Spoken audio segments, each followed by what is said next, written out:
Hello friends, आप सबका स्वागत है लाइफ साइंस कैफ़े में। और हम करने जा रहे हैं एक बहुत ही इम्पोर्टेंट टॉपिक और बहुत आसान है। यकीन मानिए, अगर आप ये समझ लेते हो तो आप कम से कम 2-3 क्वेश्चन सोल्व कर सकते हो। ठीक है, जो ये टॉपिक है ये है नर्वस सिस्टम एंड कोऑर्डिनेशन का। सबसे पहले कोऑर्डिनेशन क्या होता है? एक ऐसी प्रोसेस है जिसमें दो या दो से ज़्यादा ऑर्गन इंटरेक्ट करते हैं और एक दूसरे के फंक्शंस को कॉम्प्लीमेंट करते हैं। ठीक है, हमारी बॉडी में जो न्यूरल सिस्टम है या एंडोक्राइन सिस्टम है, ये दोनों मिलके न्यूरल सिस्टम और एंडोक्राइन सिस्टम ये जॉइंटली वर्क करते हैं, कोऑर्डिनेट करते हैं, इंटीग्रेट करते हैं सभी एक्टिविटीज़ को, ऑर्गन की एक्टिविटीज़ को और उनके फंक्शंस को। अब देखिए, जो हमारा नर्वस सिस्टम है, नर्वस सिस्टम ऑर्गेनाइज नेटवर्क है, एक नेटवर्क का ऑर्गेनाइजेशन है, आप ये समझ लो, जिसमें पॉइंट टू पॉइंट कनेक्शन होता है क्विक कोऑर्डिनेशन के लिए, बहुत जल्दी कोऑर्डिनेट करने के लिए। एंडोक्राइन सिस्टम जो है वो केमिकल रेगुलेशंस प्रोवाइड करता है हॉर्मोन्स के थ्रू मैमल्स में।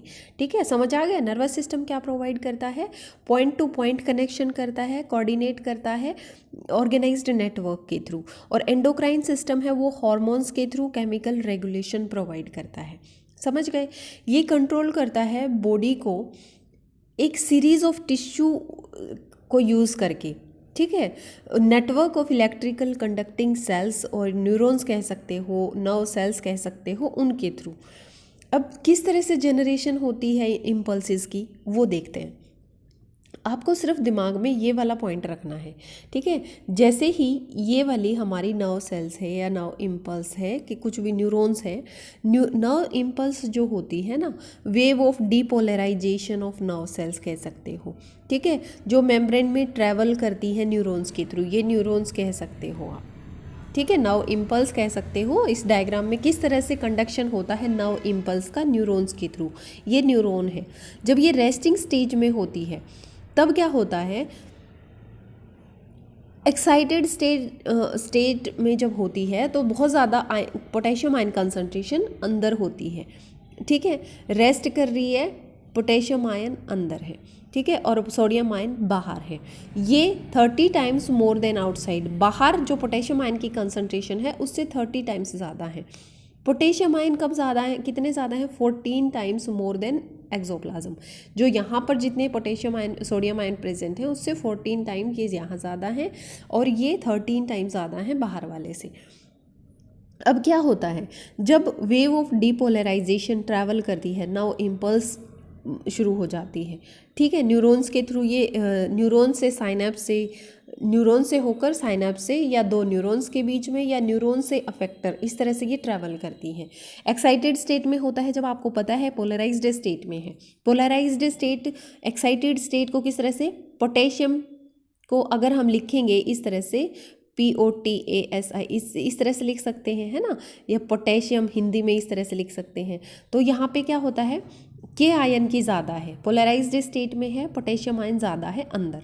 इतना सिर्फ आपने याद रखना है, बाकी का आपको खुद ही याद आ जाएगा। डायग्राम को याद कर लेना। 14 जो सोडियम आयन है वो बाहर है, पोटेशियम आयन अंदर है। जब ये रेस्टिंग स्टेज में होता है, पोलराइज्ड होता है, ये वाली सिचुएशन जो है पोलराइज्ड की है, बाहर पॉजिटिव आयन और अंदर पोटेशियम आयन। ठीक है, तो इस टाइम पे क्या होता है, ये वाली जो मेम्ब्रेन होती है ना, बहुत ज़्यादा परमिएबल होती है पोटेशियम आयन के लिए रेस्टिंग स्टेज में, क्योंकि पोटेशियम तभी अंदर ज़्यादा आ रहे हैं जब ये परमिएबल है। लेकिन इस टाइम पे रेस्टिंग स्टेज पे, पोलराइज स्टेज पे, ये सोडियम आयन के लिए परमिएबल नहीं है। अब क्या होता है, जिसकी वजह से आयनिक ग्रेडियंट बन जाता है मेम्ब्रेन में। ठीक है, जो रेस्टिंग स्टेज में मेम्ब्रेन है उसमें आयनिक ग्रेडियंट बन जाता है। एक्टिव ट्रांसपोर्ट जो पंप होता है, यहाँ पे सोडियम पोटेशियम आयन चैनल्स होते हैं। ठीक है, बहुत बार आपने पढ़ा भी होगा सोडियम पोटेशियम चैनल्स। इसमें क्या होता है, इसको कैसे याद करोगे कि कितने मूव कर रहे हैं अंदर, कितने बाहर कर रहे हैं?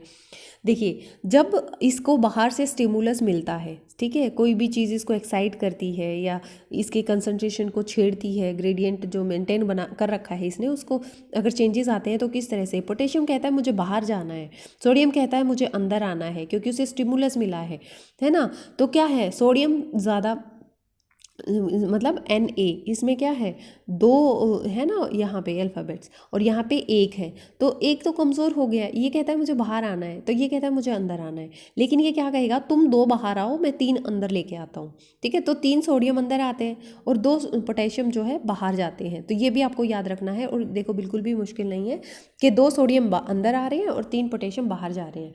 ठीक है, मतलब 3 sodium ion outward for 2 potassium ion in the cell.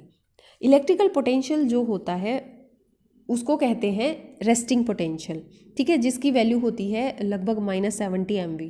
तो ये जो स्टेप्स होते हैं जनरेशन का, कोऑर्डिनेशन, इम्पल्सिस का, वो इस तरह से हैं। एक्सटर्नल स्टिमुलस अप्लाई करते ही पोलराइज्ड मेम्ब्रेन जो होती है वो परमिएबल हो जाती है सोडियम आयन के लिए भी।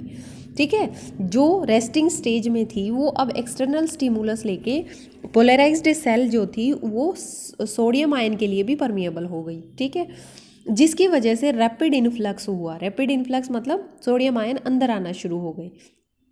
अब दोबारा से इस डायग्राम को ध्यान में रखना, जो वो परमिएबल हुई तो क्या हुआ, यहाँ से सोडियम पॉजिटिव आयंस देखो अंदर आना शुरू हो गई, तो यहाँ से यूं यूं मूवमेंट होती रहेगी, फिर ये आगे जाएगा तो यहाँ वाले सोडियम आयन अंदर आ जाएंगे, फिर बाद में यहाँ वाले आ जाएंगे, लेकिन हम स्टेप बाय स्टेप चलते हैं। तो इसकी वजह से सोडियम आयन अंदर आया तो रिवर्स पोलैरिटी हो गई यहाँ पे। ठीक है, इलेक्ट्रिकल पोटेंशियल डिफरेंस हो गया, इसको एक्शन पोटेंशियल या नाउ इम्पल्स कहते हैं। अब यहाँ से नाउ इम्पल्स चलना शुरू हो गई है, इसकी वजह से ये सीक्वेंस जो है रिपीट हो रहा है, ये लेंथ के अकॉर्डिंग। ठीक है, पूरी लेंथ जितनी है उसमें ये ऐसा ही होता जाएगा, ये सोडियम अंदर आ जाएंगे, पोटेशियम बाहर चले जाएंगे। इसकी वजह से जो पोटेशियम आयन डिफ्यूज हुए हैं आउटसाइड, ठीक है, वो पोटेंशियल वहाँ पे रिस्टोर करेंगे।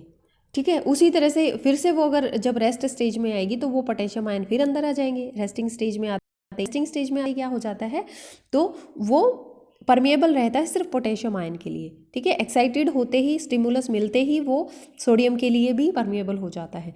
पर जब सोडियम अंदर आ जाएगा तो डीपोलराइज्ड रीजन बन जाएगा। जहाँ जहाँ सोडियम अंदर आएगा वहाँ वहाँ डीपोलराइज्ड रीजन बनता जाएगा। अब देखिए यहाँ पे भी, यहाँ पे क्या हुआ, रीपोलराइज्ड हो गया। रीपोलराइज्ड मतलब यहाँ से जो स्टिमुलस का इफेक्ट था वो ख़त्म हो गया, है ना, और यहाँ पे वो सोडियम अंदर आ गए, यहाँ पे डीपोलराइज्ड हो गया। यहाँ पे नहीं आया है अभी, ये इम्पल्स ट्रेवल नहीं कर रही है क्योंकि यहाँ पे, तो इसलिए ये पोलराइज्ड रीजन ही है। अब पता चल गया रीपोलराइज्ड, डीपोलराइज्ड और पोलराइज्ड रीजन का मतलब क्या होता है। अब देखिए रीपोलराइज्ड रीजन वापस से अपनी शेप ले रहा है। जो हमने स्टार्टिंग में जो सेल देखी थी, न्यूरॉन्स देखा था, नर्व सेल देखी थी, वही सेम सिचुएशन बनती जा रही है, इसलिए ये रीपोलराइज्ड है। समझ गए। अब इसमें जो इंपॉर्टेंट क्वेश्चंस बनते हैं ना, वो ये बनते हैं कि कितने सोडियम पोटेशियम छोड़ते हैं, कितने बाहर जाते हैं, कितने अंदर आते हैं।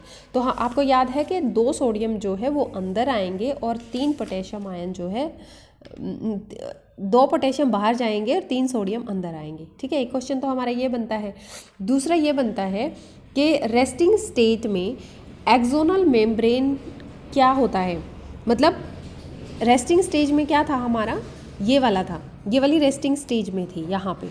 तो इसमें हमें क्या बताना है कि कंपैरेटिवली मोर परमिएबल पोटेशियम आयन होते हैं और इम्परमिएबल जो सोडियम आयन। रेस्टिंग स्टेज में मतलब सोडियम आयन इम्परमिएबल है, नहीं तो वो पहले ही ना आ जाते।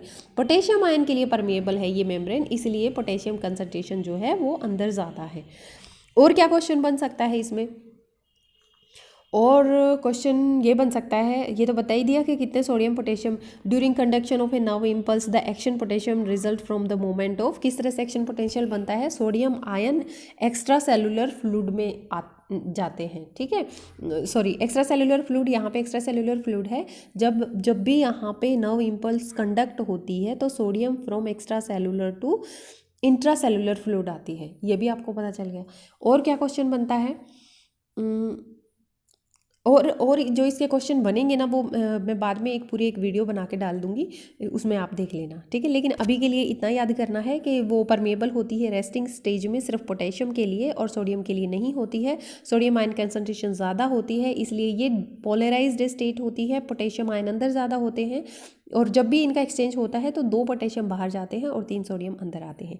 इसी के साथ धन्यवाद, thank you for watching life science cafe. पढ़ते रहिए, आगे बढ़ते रहिए और मेरे चैनल को देखते रहिए।